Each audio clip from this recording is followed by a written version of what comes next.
This is Pet Life Radio. Let's talk pets. Welcome to Animal Rights on Pet Life Radio. It's your host, Tim Link, and I'm so glad you're joining us today. We've got a super fun, exciting show. You know, we don't have a lot of youth authors on the show with these great illustrations. But today I picked an exciting one. We're going to be talking to author and illustrator Hannah E. Harrison about her latest book, Poopsie Gets Lost. So right up our alley. It's going to be fun. I want to talk to her a little bit about the book, the illustrations, what it takes to be a top-notch award-winning author-illustrator. And then we'll just have a lot of fun with the book. So everybody hang tight. We'll come back right after this commercial break. You're listening to Animal Rights on Pet Life Radio. Take a bite out of your competition. Advertise your business with an ad in Pet Life Radio podcasts and radio shows. There is no other pet-related media that is as large and reaches more pet parents and pet lovers than Pet Life Radio. With over 7 million monthly listeners, Pet Life Radio podcasts are available on all major podcast platforms, and our live radio stream goes out to over 250 million subscribers on iHeartRadio, Odyssey, TuneIn, Stitcher, and other streaming apps. For more information on how you can advertise on the #1 pet podcast and radio network, visit PetLifeRadio.com/advertise today. Let's Talk Pets on PetLifeRadio.com. Welcome back to Animal Rights on Pet Life Radio. Joining me now is award-winning author and illustrator Hannah E. Harrison. Hannah, welcome to the show. Oh, well, thank you so much for having me. I'm happy to be here. Yeah, well, we're excited too. And I love the book. The latest launch is Poopsie Gets Lost. So tell us a little bit about who Poopsie is and how does Poopsie get lost and sort of the background on the book without giving away all the good details. Right, sure. So Poopsie is a very pampered house cat. She's perfectly content staying at home in her little cat bed. But the narrator of the story finds this to be a bit boring. And so I'm just going to say the narrator's a he.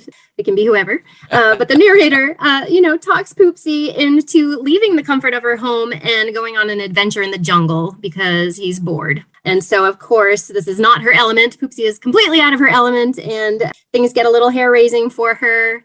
And she needs to figure out how to get herself back home again. Well, there you go.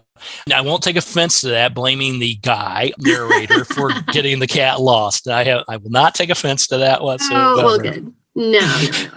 So really, the narrator is whoever's reading the book. Whoever, That's right. Whoever's in the mischief, that is who the narrator is. That's fantastic. Yeah. So then Poopsie, the house cat, gets lost in the jungle. Now, that's an exciting twist right there. So how do we get to the jungle scene and maybe what are some of the characters that Poopsie runs into? Oh, okay. Yeah. So, the narrator convinces her to go out the cat door against, the advisement of her humans. But he claims he knows where the best fun is. And Poopsie doesn't know how to read. So she's unable to see all of the danger signs, on the gate going to the jungle. And so she gets out there and the narrator has all kinds of brilliant ideas about how to have fun. But unfortunately, his idea of fun is not so great for Poopsie. He encourages her to swing on a vine. That's actually a snake. She encounters crocodile and tigers and all kinds of nefarious creatures out there, much to her surprise. That was the many fun things in the book, but that was the fun part to me. I had to poke a little fun at that. In fact, you got this cute little white pampered house cat, bow ties, pink bow ties. I can just envision it now. Having cats, I know they're pampered because they won't have it any other way. So, and then all of a sudden you've got the jungle scene. It's like, wait a minute. I would expect Poopsie to walk out the cat door and there would be the normal backyard with raccoons and what have you. Or maybe Poopsie walks out the door and there's New York City or, a major metropolis, something. And I'm giving you hints here. If you take any of these hints for the next rendition of the book, let me know. Sequels. I like that. Always ask the editor for sequels. That's key number one to writing. That'd be nice. Yes. No, well, I had to pick the jungle for this one. I was trying to figure out where all of the scariest animals might be for our poor Poopsie, because, we have to make sure we keep it exciting. Absolutely. So then how do you craft your book? We'll go right into that. So, do you have wake up in the middle of the night and you get great ideas for characters and for plots? Or is it things that you've been, a giant portfolio of things you want to write about, and then you end up going and putting them together? Or does your editor say, hey, here's what we need. We need a cat that gets lost in the jungle and goes on a great adventure? Oh, wow. No, my ideas, they come from all different places. Each book has sort of had a different catalyst. But for Poopsie, it was actually pretty funny. My daughters and I were hanging out one morning, and they noticed that our cat Peppercorn was sort of lurking behind a potted palm plant in the corner of the room. And I chuckled and said, Blobby in the jungle. Her name's Peppercorn, but we call her Blobby sometimes as her nickname because she likes to loaf around the house, right? And anyway, I kind of liked the way that sounded, and the whole thing got me thinking, what would happen if a pampered house cat suddenly found herself in the middle of the jungle? And the idea sort of went from there. So I don't know, once I kind of get an idea in my head, I like to think about it a little bit and just sort of daydream. And I feel like if it's a decent idea, it'll kind of stick with me and I can't really stop thinking about it. So I like to kind of mull things over for a little bit before I start writing, try to figure out a vague idea of where the plot's going to go.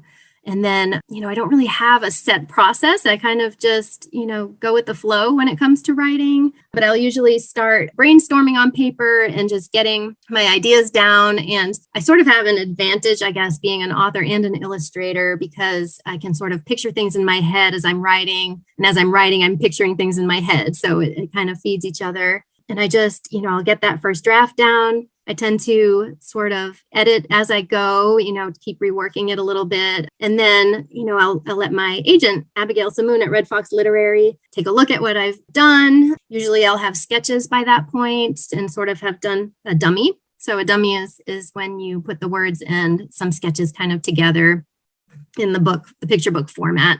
And she'll get back to me with notes, and they're usually amazing notes. They're always amazing notes, actually. Who am I kidding?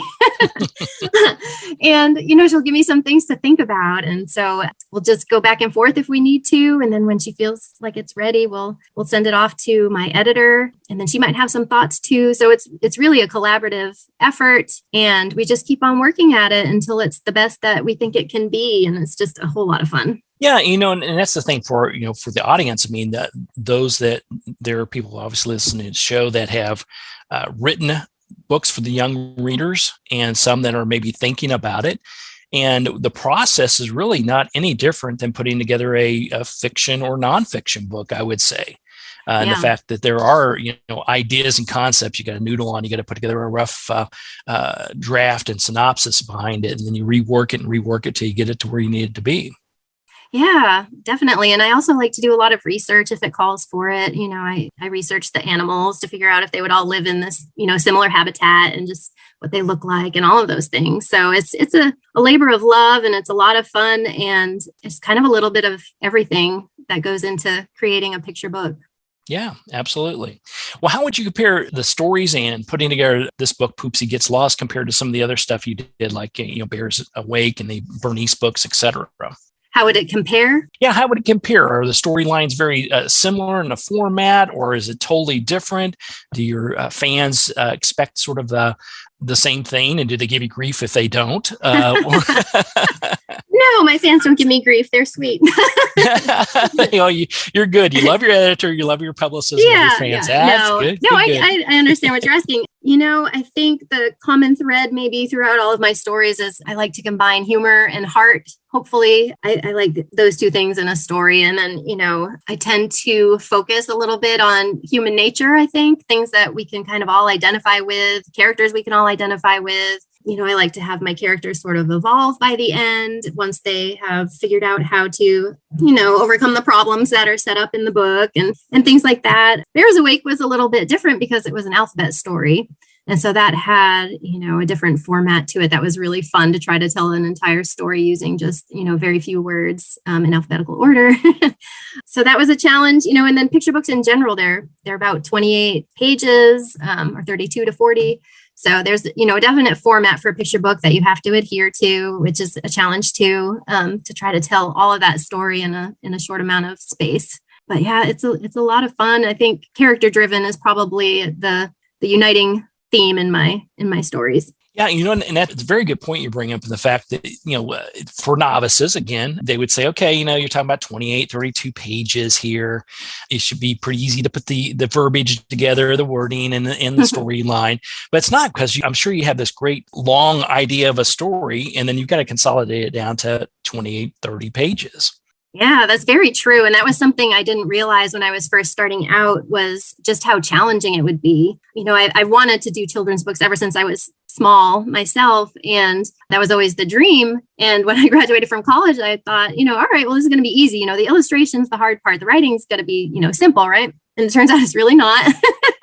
And you're absolutely right. Trying to fit all of that content into a brief amount of space is very challenging. And every single word has to count. You have to get your point across very succinctly. And it's pretty tricky to do. And I also find it interesting, your comment on research. I think research is key for any book, but it's something that I write a lot of nonfiction. So obviously, hopefully I know what I'm talking about, or at least have done the research to get it out there. But I talk to fiction authors, et cetera, and they're doing a little bit of research, because if they mess up a character, or they add a character that shouldn't be there, or a scenario in history that shouldn't be there, their fans and people will call them on it. And it's the same as what you had mentioned here. You have to sort of match up, you want this to be a great adventure, but yet it's got to be somewhat logical on the type of creatures he's going to be reaching. Yes, absolutely. You want imagination in there, but you also want it to be, to make sense. Absolutely. Yeah. And, a lot of the research also is, figuring out what the animals actually look like. So I got to research rock crocodiles and pythons and cobras, and tigers and all of these things. And it's just, visually, it's important as well for the illustrations, to me anyway, to have that extra bit of authenticity, I guess, like that people believe, like, okay, these could really be tigers. Yeah, absolutely. And as an illustrator, do you find it easy to all of a sudden you think, okay, a tiger's good, and you match it up with the storyline? So yeah, that makes sense. Is it easy to draw a tiger, or are there certain characters you're like, I better not, I'm not so good at platypuses or something? That, right. I would love to paint a platypus. Idea number 4. No, they are tricky. I remember, especially when I painted my friend Maggie, that one of the main characters is an elephant in that one. And so much of the story is told through the expression on the animals' faces and their body language and things like that. But an elephant is so hard because they have this big trunk, which covers up their mouth, and they don't really have eyebrows, or like anything like that. They have these ears, which you can be expressive with, but like having that big trunk there in front of her face was really a good challenge. But it definitely helps with things like horses are really difficult. I had some horses in Extraordinary Jane, and figuring out how the muscles go and the way they move and all of those things. It doesn't come very easily for me sometimes until I have those references in front of me, and then I can kind of let my imagination work from there. But if I were to just, draw a horse off the cuff, it would probably look a little wonky. It would be much better than my horse, trust me. And I had a problem with that. But I love the fact that, you have the illustrations are fabulous. I mean, just fantastic. Thank you. Yeah. And I love that, you have to create not only, do an illustration that matches what, I need to know a horse looks like a horse and a tiger looks like a tiger. Mm-hmm. But more importantly to me, the special facial expressions that you're so great at, in the eyes, how you connect with them if they're going through fear or trauma or kindness or love, whatever you're trying to portray, you hit that extremely well. I feel it with in the eyes in particular. Yes. Yeah. I love painting eyes. I just think that's where the soul is, when you're looking at a face. And so I really try to get that, once I get the eyes figured out, I feel like the rest of the illustration sort of comes into place. So I'm happy you picked up on that. Yeah, absolutely. Without giving away the books, everybody has to go out and get a copy of the book and definitely get it. I do have to say, in particular, I love the illustration where Poopsie falls into the waterfall and the pink ribbon falls off. But what does she do with it? Well, I won't give the story away, but all of a sudden think of a samurai as sort of what I think, fearless samurai. Right. All right, everybody, hang tight. We're going to come back right after this commercial break, continue our conversation with Hannah E. Harrison. Talk to her a little bit more about the book, Poopsie Gets Lost. I also want to talk to her a little bit about The illustrations and writing, do they go hand in hand? Does one take precedence over the other? Does she stop in the middle of one and go to the other? So I want to get the information and the answers from the master herself. So everybody hang tight. We'll come back right after this commercial break. You're listening to Animal Rights on Pet Life Radio. Sit. Stay. We'll be right back after a short pause. Well, 4 to be exact. Hey everyone, Michelle Fern here. You know, dogs are part of our family. They're just our fur babes. And we want them to feel comfortable and cozy. And above all, make sure they're safe and protected. And that's how Diggs feels too. That's Diggs with 2 G's. They're dedicated to improving the safety, happiness, health of your pets. And they have great, smart, stylish, super easy to use products. I love the Diggs Revel collapsible dog crate. And it's not just a crate that you need when you're crate training your pooch. This crate is fabulous for your older dog. Dogs love having a little area they can go in and nest that's just their own. It's wonderful for traveling. If you're visiting people this summer and you're taking your pooch, take the Revel with you. It's a great way to set up a little space for your dog inside the area that you're staying in where they feel comfortable and safe. And guess what? The Revel collapsible dog crate is a cinch to use. It's so convenient. You can literally raise it and collapse it with one hand. Very easy to clean and no injuries to paws or jaws. And if you're traveling in the air this summer, make sure you check out Diggs 5-star passenger travel carrier. It's small enough to fit right under your airline seat and plenty of space for your pooch. Make your pets more comfortable with Diggs' wonderful products. Go to diggs.pet and use promo code PETLIFE15. That's DIGGS.pet with promo code PETLIFE15 to get 15% off your entire order. Let's talk pets Let's talk pets on Pet Life Radio. Pet Life Radio. PetLifeRadio.com. Welcome back to Animal Rights on Pet Life Radio. Continuing our conversation with award-winning author and illustrator Hannah E. Harrison and her latest book, Poopsie Gets Lost. So Hannah, when people pick up a copy of the book and whether they're reading through it for themselves, they're sharing it with their children or grandchildren and the family, what do you hope they get out of it? Is there a main theme you're hoping that the readers are pulling from this story and some of the other great books that you've written? Oh, that's a really good question. Well, Poopsie is essentially a book about discernment, I would say. You know, we live in a time when we're constantly bombarded with voices, kind of like the narrators, telling us what we should need or do or think. And it seems to me that it's more important than ever to encourage discernment in our kids so that they aren't persuaded down wrong paths. So I'm hoping that Poopsie will remind readers that it's good to reason for yourself and to stand firm like Poopsie does by the end. I know that I personally can relate to Poopsie on so many levels. It's not even funny, as I'm sure a lot of people can. I've listened to the wrong people, trusted in the wrong things, gone out of bounds, ignored my better instincts, caved to peer pressure, gotten lost, felt defeated, nearly drowned. But the one good thing about those inevitable failures is that they point you back to the truth. And I think once you see the truth, it makes you a lot stronger. So I'm sure a lot of people will read Poopsie and interpret it as a book about listening to your gut and finding your inner strength. But for me personally, as a Christian, it's about how Jesus is the way, the truth, and the life, and how you must cling to the truth of his word in order to not be led down the wrong path. Our strength is in him, actually. So this is symbolically represented by Poopsie's pink bow, which she uses to get herself out of danger and back on the right path and home to where all the good things are. There you go. Good message. Good message behind it, because, I want people to know there are some meanings and messages that you want to get across. And I think you do an excellent job of that. Oh, thank for you. Sure. So let's talk about the writing and the illustration. First of all, do you write the storyline and put it in place and then start with the illustration parts of it? Or do you go with the illustration parts of it and then the writing of it? Or does it sort of go, hand in hand?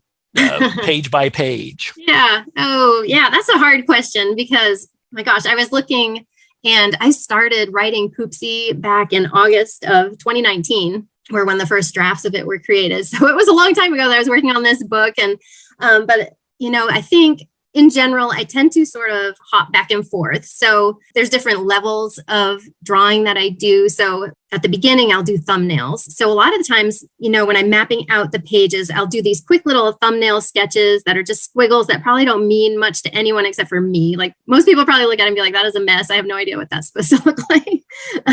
But it's kind of like just little mental notes for me to try to break it up into the right number of pages and kind of like get the story flowing the way that I want it to. And at the same time, I'm also probably have a rough draft down. So I know where the story's heading, but I'll do that and I'll kind of tweak things a little bit. Like I'll think about, because something that a lot of people don't realize or think about anyway, is that the illustrations actually tell half or even more of the story. So, I don't need to describe in words something that you can see in the picture, and the picture can also add this other level of, meaning and emotion to the story itself, independently from the words. So a lot of it is just figuring out like, okay, what part am I going to write in words and what part am I going to, demonstrate in the pictures? And there's this real kind of bouncing back and forth and tweaking and trying to keep it all in my head at the same time and figure out, okay, I know the picture is going to, carry this load. So maybe the text only needs to say, this. So I'll do the thumbnail sketches. I'll tweak the manuscript several times and get it the way that I think is good. I'll figure out how it's going to be broken up. And then I'll do kind of like better sketches that, maybe my agent and editor will be able to understand, so I don't spend a whole lot of time perfecting them. It's mostly just to convey the information. And at that point, I might go ahead and plop the text in, using software, to combine the sketches and the words. And so everything's just, pencil sketches and words kind of mocked up together. And that's, I'll show that, get feedback, tweak it again. Once we finalize the story itself, then I'll go ahead and do, more finished drawings. And then we'll make sure that those are just right. Like maybe, there's not enough room for the text. And so I'll have to tweak it. Or maybe, the expression isn't quite right and I have to change it, so we'll just do that a little bit. We might tweak the words a little bit more. And then once the drawings themselves are finalized, my art director will put the text in, get everything all spaced and sized the way that it needs to be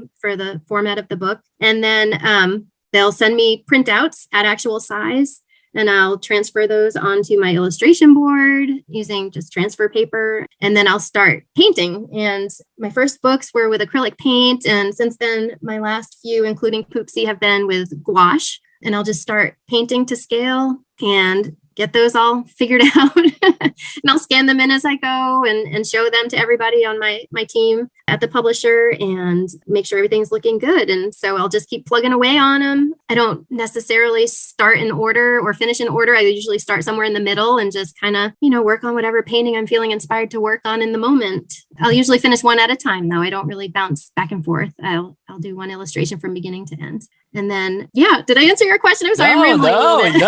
No, I think it's important. And I appreciate you answering that question because, sarcastically, I was going to say, is that all there is to it?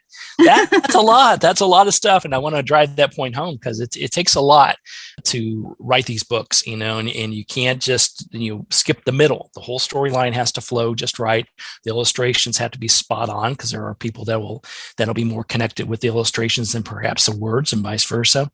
And as you said, they're paintings, these are fantastic, but it's not just doodling on a page. It may start as doodling on a page with or squiggly lines, as you mentioned, but by the time we get it all said and done, it's a beautiful little masterpiece. So congratulations on that. Just a lot of fun. And it takes, it can be about 8 months or a year, even just doing the paintings themselves for each book. Even in spite of COVID-19 and all the things we had to go through, which sort of, I imagine, put delays to the publishing date. But just putting the whole thing together is, 18 months, 2 years to sort of just get it done and dusted. That's a lot for one little 30-some page. Yeah, absolutely. Yeah, we had, we went to distance learning. I have 2 daughters. And so, we're trying to balance that and trying to get this book done. And then my editor, my art director, and my agent all have kids. So they were all having to do distance learning too. So we had several extensions on this one. They don't normally take quite as long as this one did. And then, so it was interesting, but it kept us busy. So do your kids say, you don't have that one done yet? Or are they appreciative of the whole process? Oh, no. They know by now that it takes mommy a long time to get these done. And they're good and they're fun to have around and they're good inspiration too. I actually realized that, after the fact that Poopsie, especially on the cover, her little face looks just like my daughter's, my youngest daughter's, when she was a baby. And I didn't mean to do that. It just sort of happened. And I guess she's just that cute that she just, ends up showing up in my illustrations. That's it. That's how you explain it to her. She's like, Mommy stole your face for Poopsie, but it's because you're so cute. So it works that well. All right. Well, everybody go out and pick up a copy of the book. Once again, it's Poopsie Gets Lost by Hannah E. Harrison. And Hannah, congratulations on the book. The illustrations are fantastic. So it's a nice thing when I interview authors who write a great storyline and put together such fantastic illustration and have the skill set to do both. So big kudos for you. Well, thank you so much. That's so nice of you to say. Absolutely. Well, we'll look forward to hearing from you again real soon. And everybody, once again, go out, pick up a copy of Poopsie Gets Lost by Hannah E. Harrison. Hannah, thanks for coming on the show today. I appreciate it. Thanks a bunch. It was fun. All right. Well, we're coming to the end of the show today. I want to thank everyone for listening to Animal Rights on Pet Life Radio. I want to thank the producers and sponsors for making this show possible. If you want to find out more about the show, listen to other shows on Pet Life Radio, go to PetLifeRadio.com. It's a whole host of cornucopia of great animal entertainment. How you like that? It's at PetLifeRadio.com. And while you're there, drop us a line. Let us know who you want to hear from most. Give us some ideas of the books and the authors you want to hear from. And we'll be glad to do our very best to get them on board. So until next time, write a great story about the animals in your life. And who knows, you may be the next guest on Animal Rights on Pet Life Radio. Have a great day. Let's Talk Pets, every week on demand, only on PetLifeRadio.com.